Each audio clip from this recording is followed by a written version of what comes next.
sebagai ancaman saat menjalankan tugasnya. Presiden mengaku telah menerima laporan adanya ancaman yang diterima aparat penegak hukum saat memberantas kasus korupsi. Lantas apa yang mesti dilakukan oleh pemerintah untuk menjamin penegakan hukum tetap tajam mesti disertai dengan berbagai ancaman. Kita akan membahasnya pemirsa lebih dalam bersama dengan penyidik KPK tahun 2013. Sudah ada Mas Yudi Purnomo serta ada peneliti Pukat UGM Mas Zaidul Rahman. Selamat malam Bapak-bapak sekalian. Selamat malam, Selamat Mbak. malam. Baik, saya yang pertama ingin ke Mas Yudi terlebih dahulu sepertinya ya. Mas Yudi, kalau dari sisi penyidik terkait dengan pernyataan dari Presiden Prabowo Subianto, begitu ini sudah mendapatkan atensi juga bahwa ada laporan di mana penegak hukum begitu mendapatkan ancaman pada saat memproses kasus korupsi. Kalau boleh jujur, Mas Yudi, apakah selama Anda menjabat begitu ataupun kolega Anda begitu ya, pernah mengalami ancaman langsung seperti ancaman dari kasus-kasus besar dan ancamannya seperti apa sih Mas Yudi? Ya, jadi Mbak, ancaman itu kan bukan merupakan hal yang baru ya. Di dalam proses kita menegakkan kasus korupsi, karena yang dilawan adalah koruptor yang punya jaringan, yang punya perlindungan, yang punya kekuasaan, yang sudah mapan, yang mempunyai uang ratusan miliar dan sudah ada di zona nyaman. Sehingga ketika dalam kutip ada penegak hukum yang mau membongkar kasus korupsinya, itu kan mengganggu zona nyaman, comfort zone yang mereka telah lakukan. Kemudian ketika mereka berusaha untuk menyuap atau berusaha untuk kompromi supaya nggak dibongkar dan sebagainya, ternyata mereka menghadapi penegak hukum yang berintegritas. Itulah kemudian yang terjadi di KPK ketika saya menjadi penyidik dan menjadi ketua wadah pegawai KPK saat itu, di mana saya mengadvokasi belasan teror kepada pegawai penyidik maupun penyelidik KPK dan orang-orang lain yang ada hubungannya dengan penegakan hukum. Di mana pertama ya Mbak, bahwa apa yang disampaikan oleh Pak Prabowo sebenarnya bukan hal yang baru ya, ketika ada yang namanya intimidasi ya, misalnya ada orang yang membututi, memfoto rumah, keluarganya, menghack handphone ya. Bahkan sebenarnya banyak kasus-kasus teror yang kemudian tidak terungkap ke publik, tetapi yang terungkap ke publik kan ketika teror itu menjadi nyata. Misalnya kita tahu terhadap serangan terhadap Bang Novel, sehingga beliau matanya menjadi rusak, kedua matanya. Kemudian bahkan pimpinan KPK pernah diteror dengan bom molotov ke rumahnya, yaitu Pak Laude dan Pak Agus. Serta kemudian ada penyidik KPK ketika menangani kasus besar, itu mobilnya disiram air keras dan kemudian ditemukan benda yang diduga bom. Artinya Mbak, bahwa tentu orang-orang yang mampu melakukan teror tersebut bukanlah orang-orang yang biasa.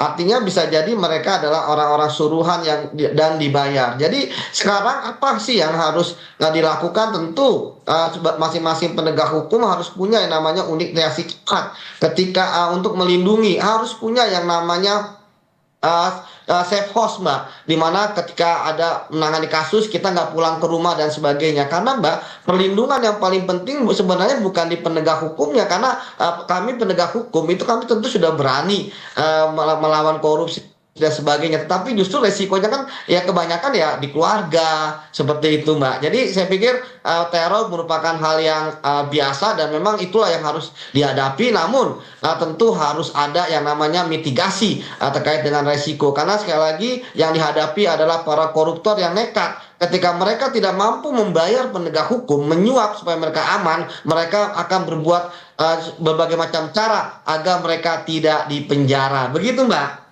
Oke, itu aksi untuk kemudian menjegal begitu ya agar kasus korupsi mereka tidak terbongkar, Mas Yudi. Artinya kalau dari pernyataan Presiden Prabowo Subianto ini menyatakan demikian, begitu apakah kemudian kalau dari sisi penyidik KPK menilainya ini apakah kemungkinan dari eskalasi ancaman tersebut ini sudah cukup sangat tinggi sekali begitu ya, atau seperti apa, atau malah penyidik KPK menilai ketika memang Presiden sudah berbicara seperti ini artinya akan lebih merasa terlindungi begitu karena ini sudah mendapatkan atensi langsung dari Presiden, Mas Yudi? Ya Mbak, saya tentu kita berterima kasih ya ketika Pak Prabowo memberikan atensi yang tadi saya katakan. Sebenarnya difoto, dibuntuti, itu sebenarnya adalah hal yang paling rendah yang dilakukan oleh para koruptor untuk melakukan fight back ya terhadap para penegak hukum gitu. Sehingga kita ya biar penyidik nggak dianggap cengeng, nggak dianggap ya apa namanya manja. Hal-hal seperti itu sebenarnya tidak kita ungkap ke publik. Namun ya tentu ketika melihat bahwa bisa jadi nanti akan ada eskalasi yang lebih besar dibandingkan hanya memfoto rumah dan kemudian akhirnya disampaikan ke Pak Presiden, artinya ini tentu ancamannya akan semakin besar. Memfoto rumah artinya bukan hanya iseng, bukan hanya untuk psikologis, tes war, tapi bisa jadi akan lebih. Bisa jadi nanti akan kehilangan menghilangkan nyawa dan sebagainya. Jadi apa yang dilakukan oleh Pak Prabowo menurut saya tepat. Nah tentu beliau mendapatkan banyak data-data intelijen sehingga bagi saya ini merupakan tameng, sehingga kita harapkan bahwa para koruptor entah kasus apapun Mbak ya kan sekarang bagi banyak nih penegak hukum menangani kasus korupsi baik di polisian, di kejaksaan maupun di KPK, sehingga kita harapkan dengan presiden membicarakan mengenai adanya teror dalam bentuk yang paling ringan, ya yaitu hanya membututi atau memfoto rumah, sehingga teror-teror yang lebih besar lagi yang akan mereka lakukan itu akan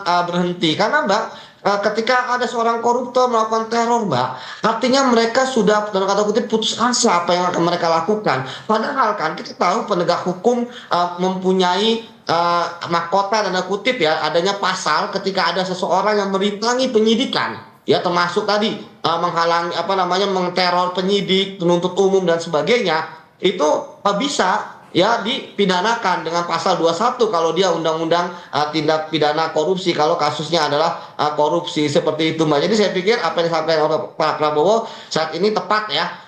Karena saya yakin bahwa ini bukan hanya sekedar saat ini mungkin eskalasinya hanya memfoto, tapi bisa jadi berikutnya mungkin penegak hukum itu bisa kehilangan nyawanya karena yang dilawan tadi saya katakan adalah kartel, adalah mafia yang sudah malang melintang dalam kasus korupsi, begitu Mbak. Oke, perlindungannya sudah diatur juga dalam undang-undang, nanti akan kita bahas juga. Mas Yudi, saya ingin ke Mas Zainur. Mas Zainur, kalau melihat ancaman sebenarnya yang menjadi resiko yang mesti di awal kemudian diketahui dan juga diantisipasi begitu ya oleh lembaga yang bertugas menegakkan hukum termasuk korupsi. Kalau Anda melihatnya fenomena ini sekarang apakah kemudian dari independensi lembaga hukum termasuk KPK ini karena adanya banyak ancaman begitu ya, tantangan seperti saat ini yang mana disampaikan oleh Presiden Prabowo Subianto menjadi goyah dan juga intervensi, ataukah ini sebuah intervensi begitu? Anda melihatnya dari KPK ataupun lembaga-lembaga aparat penegak hukum ini akan semakin kuat atau semakin melemah atau seperti apa, Mas Zainur?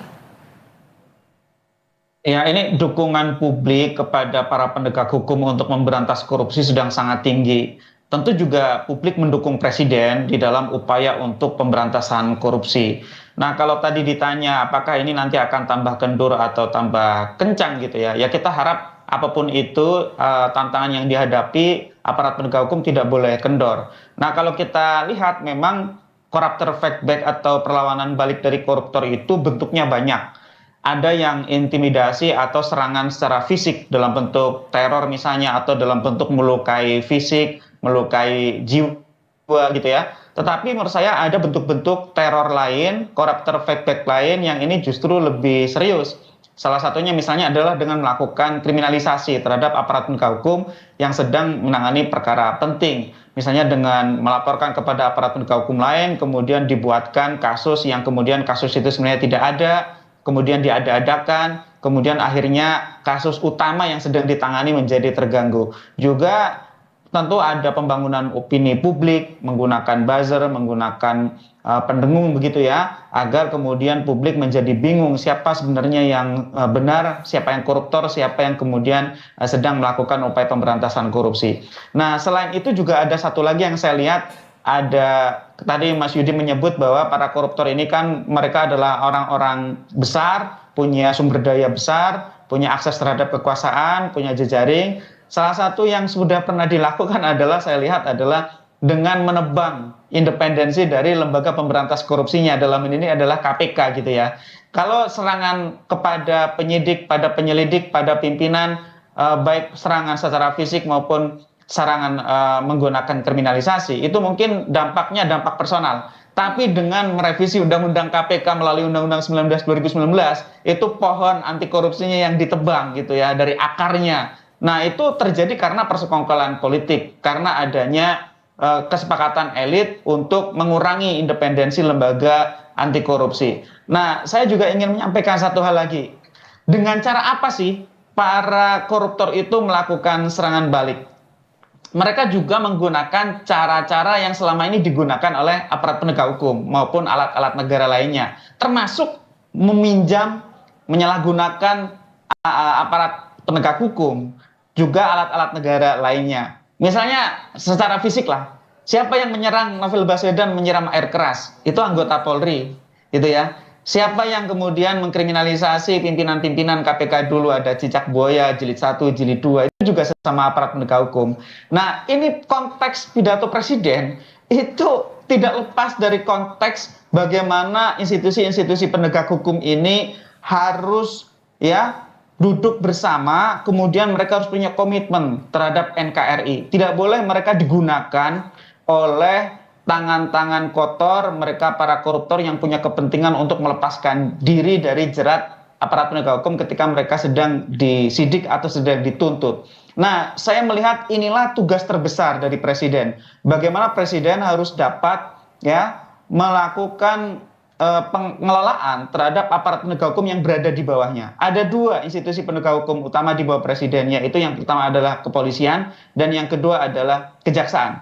Dua-duanya harus diberikan komitmen agar mereka jangan sampai ya melakukan misalnya tindakan-tindakan yang di luar koridor penegakan hukum, dan dua-duanya harus bahu-membahu, saling dukung, saling membantu untuk penegakan hukum anti korupsi. Misalnya ini ada beberapa kasus terakhir, kedua-duanya sedang sangat dinamis. Pertama misalnya kasus pagar laut gitu ya, berkasnya dikembalikan oleh jaksa, diberikan petunjuk untuk dilengkapi dengan pasal tindak pidana korupsi, jangan hanya pasal pemalsuan saja. Atau satu kasus lagi misalnya kasus judol gitu ya, dakwaan JPU menyebut bahwa ada satu menteri yang terlibat, tetapi kemudian sampai sekarang oleh penyidiknya yaitu Polri belum dilakukan tindak lanjut. Nah, saya melihat arti penting dari pidato presiden itu yang pertama adalah memberikan jaminan perlindungan kepada para penegak hukum, siapapun yang benar melakukan penegakan hukum anti korupsi itu dilindungi. Dan yang kedua ini juga menjadi peringatan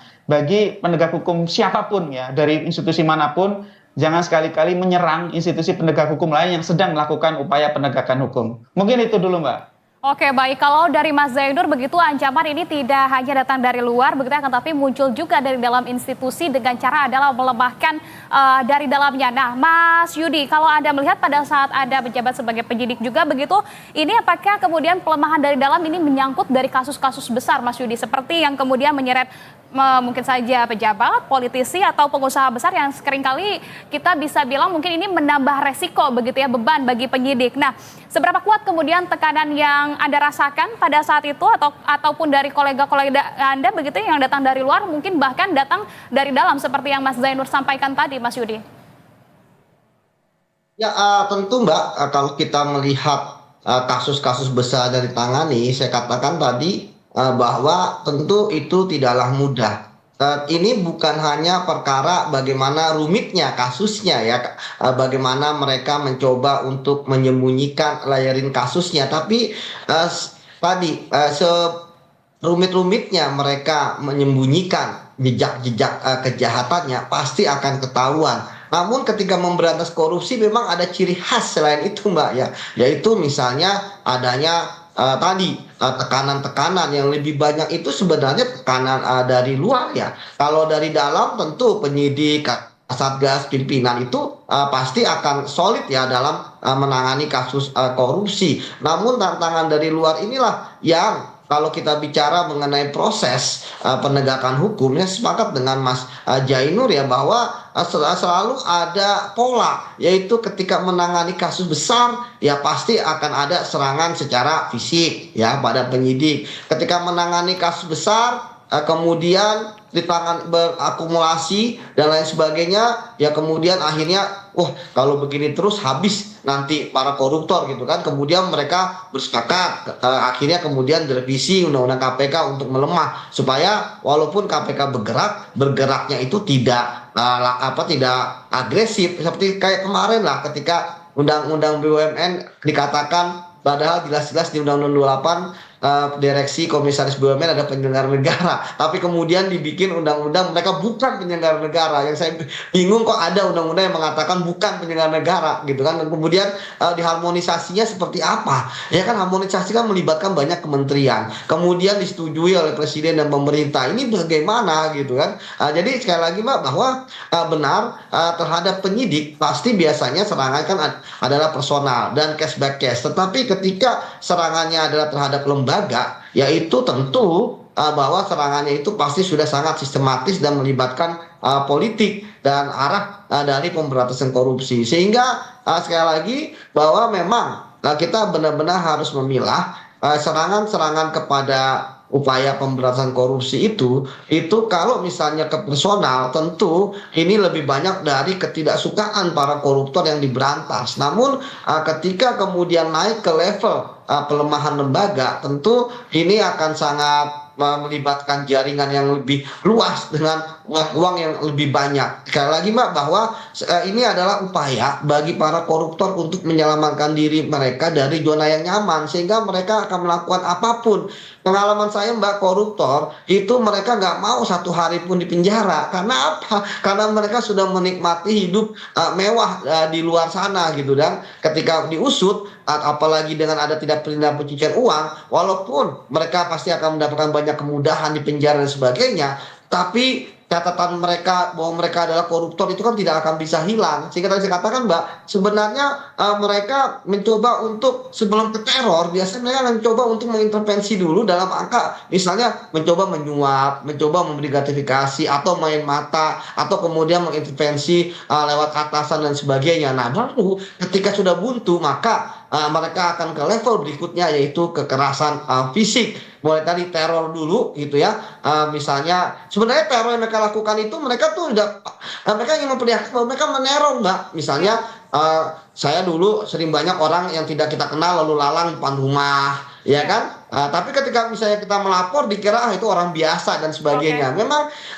Memang canggih gitu kan apa yang mereka lakukan, seperti sudah terbiasa dan sudah terlatih seperti itu ya. Akhirnya ya kita tentu berharap bukan hanya berdoa aja ya supaya penyidik nggak kenapa-napa, tetapi tentu ada perlindungan yang sistematis lagi terhadap mereka. Tadi saya katakan ada tim namanya unit reaksi cepat seharusnya, kemudian ada apa namanya SOS calling gitu ya.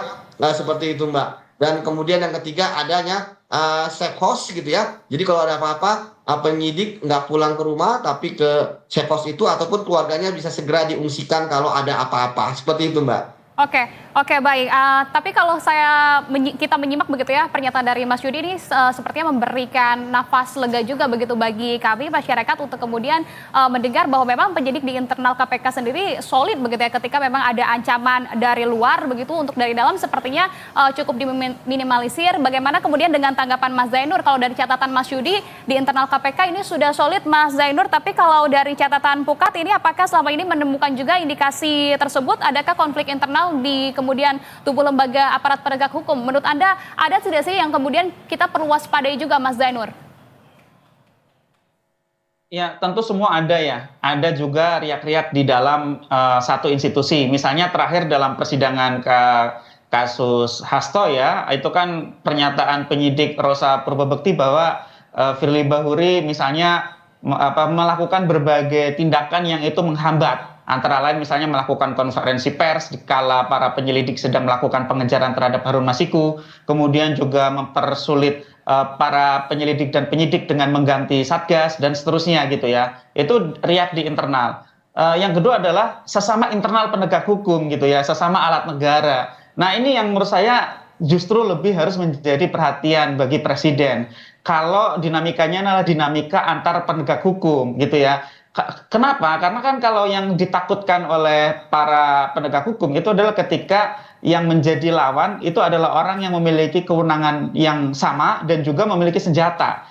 Kalau hanya sekadar koruptor, dia tidak punya senjata, dia tidak punya kewenangan, ya mungkin dia yang dipunyai hanya uang. Tetapi bagaimana kalau misalnya dinamikanya adalah sesama aparat penegak hukum? Itulah mengapa menurut saya memang sangat penting bagi presiden untuk menegaskan kepada semua aparat penegak hukum selama masa pemerintahannya itu agar jangan main-main menjadi backing bagi siapapun bisnis gelap gitu ya, entah itu koruptor, para penyelundup, para bandar judi online, para pengedar narkoba dan seterusnya gitu ya. Siapapun yang menjadi backing harus menerima konsekuensi dan jangan ada perlindungan dari lembaganya gitu ya. Jangan kemudian mengutamakan esprit de corps, kemudian melindungi anggotanya hanya karena merupakan sesama begitu ya. Harus diutamakan prinsip equality before the law. Yang kedua menurut saya yang juga sangat penting adalah bagaimana agar terus-menerus dilakukan reformasi institusi penegak hukum. Ini yang sangat mandek selama 10 tahun terakhir ya, sehingga kemudian banyak aparat penegak hukum sebagai pagar justru makan tanaman begitu ya. Nah, itu yang kemudian seharusnya juga menjadi perhatian. Kenapa? Karena kan yang ditakutkan adalah ketika serangan baliknya itu dilakukan oleh alat negara sekali lagi gitu ya. Putusan pengadilan berkekuatan hukum tetap yang kemudian menunjukkan siapa yang menyiram air keras terhadap Novel Baswedan sekali lagi itu adalah seorang aparat penegak hukum gitu ya. Nah, itu kemudian menjadi pelajaran gitu ya. Ketika sekarang juga ada dinamika yang tentu saja Presiden tidak mungkin sebut itu di hadapan publik begitu ya. Ada dinamika di 3 lembaga itu begitu ya, di antara KPK, kepolisian dan kejaksaan. Apalagi kalau dulu-dulu dinamika antara KPK dengan kepolisian sudah berkali-kali. Nah, sekarang beda lagi ceritanya. Ini cerita yang baru gitu ya. Karena kan kejaksaan sekarang kasusnya besar-besar sekali. Ada kasus sawit, ada kasus timah, ada kasus Pertamina gitu ya, juga ada kasus-kasus besar lain. Tentu sekali lagi seperti tadi Mas Yudi sebut, koruptor itu nggak mau masuk penjara. Mereka akan gunakan segala cara. Mereka akan bayar, kalaupun perlu mereka akan menyuap malaikat begitu ya. Dan mereka akan melakukan segala cara untuk lepas dari jerat aparat penegak hukum. Oleh karena itu secara fisik perlu diamankan secara fisik begitu ya. Misalnya dengan ada SOP pengamanan, ada tadi Mas Yudi menyebut misalnya ada tim reaksi cepat, ada safe house, ada jalur-jalur komunikasi yang aman dan seterusnya. Itu secara fisik gitu ya.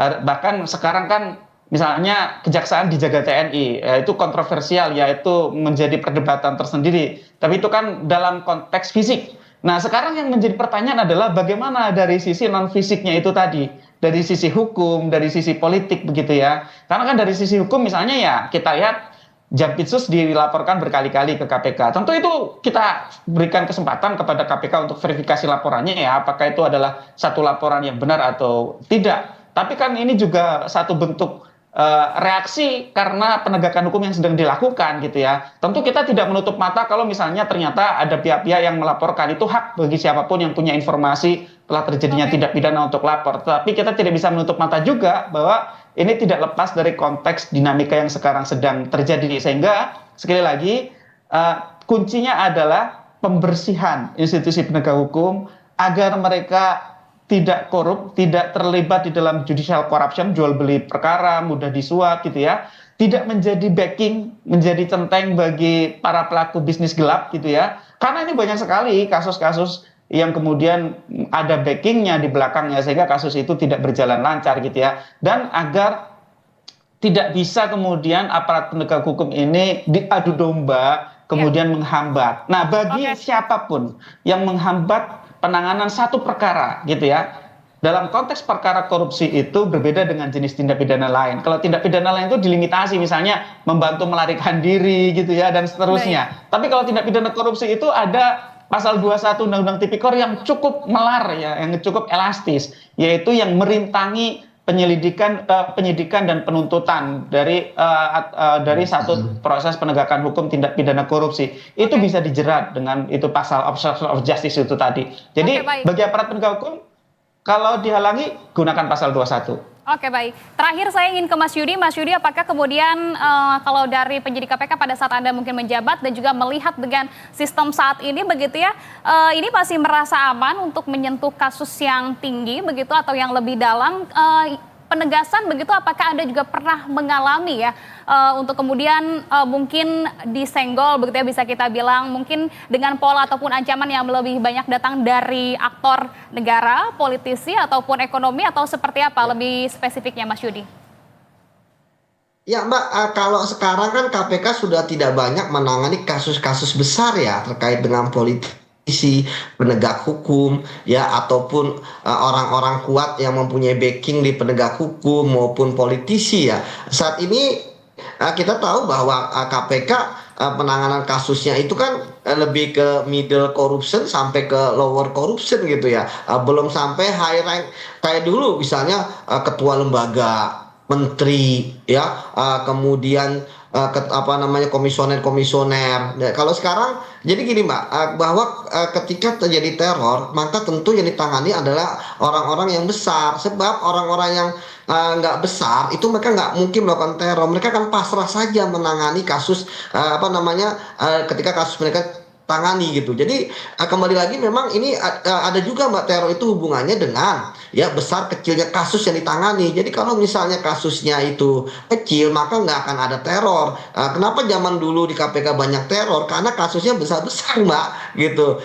Coba Mas Jainu kan juga paham ya ketika waktu itu kita banyak sekali saya akan konversi pers terkait dengan teror-teror terkait dengan penyidik KPK yang dihalangi, yang di ini dan sebagainya. Itu karena ya memang kasusnya besar, tapi ketika kasusnya kecil Mbak, ya nggak akan ada teror karena mereka aja takut gitu kan kepada penegak hukum. Tapi ketika ada orang yang berani teror, artinya mereka nggak takut dengan lembaga tersebut, mereka nggak takut dengan institusi penegak hukum. Saya sepakat dengan Mas Jainur ya, mungkin Mas Jainur tentu lebih tadi normatif ya tentang apa yang terjadi saat ini. Kalau kita bicara Mbak, ada orang yang berani memfoto, kalau ada orang yang berani untuk membututi, itu adalah orang-orang yang terlatih.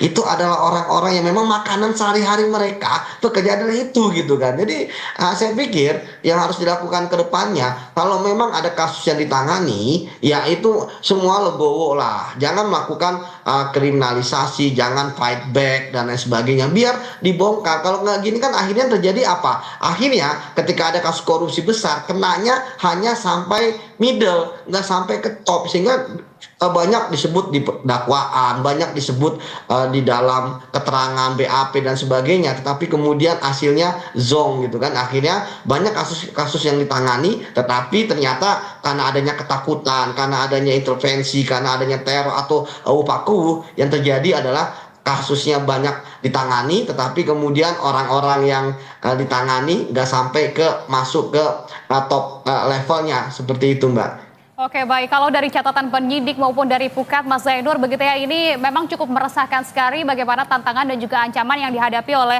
aparat penegak hukum, begitu dengan adanya atensi dari Presiden Prabowo Subianto. Kita harapkan ini menjadi modal utama juga, begitu ya, jaminan begitu ya bagi perlindungan aparat penegak hukum juga dalam memberantas korupsi. Mas Yudi dan juga Mas Zainur, terima kasih banyak atas pandangan dan juga informasinya. Salam sehat selalu, sukses selalu untuk Anda. Terima kasih.